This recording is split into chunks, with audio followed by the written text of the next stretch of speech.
तुमच्या लग्नात जर तुमचा जुना प्रेमी पोहोचला तर तुम्हाला आनंद होईल की भीती वाटेल?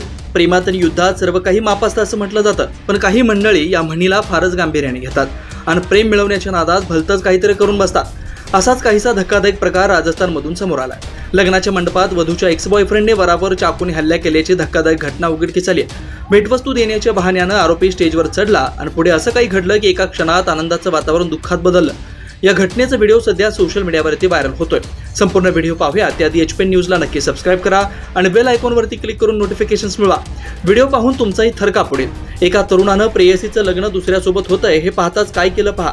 त्यानं भर लग्नात घुसून असं काहीतरी केलं ज्याची आपण कल्पना सुद्धा करू शकत नाही.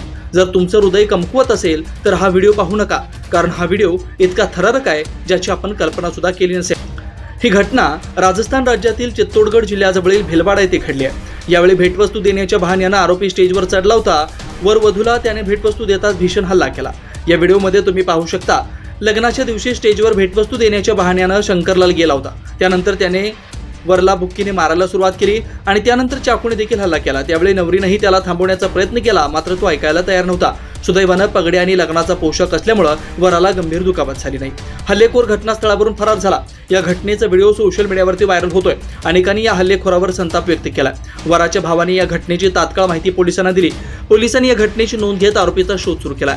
मिळालेल्या माहितीनुसार शंकरलाल असं आरोपीचं नाव आहे. वधूचं नाव भारती आहे. शंकरलाल आणि भारती 2 वर्षापासून प्रेमसंबंधात होते, परंतु काही कारणानंतर दोघांनी प्रेमसंबंध तोडले घेतले.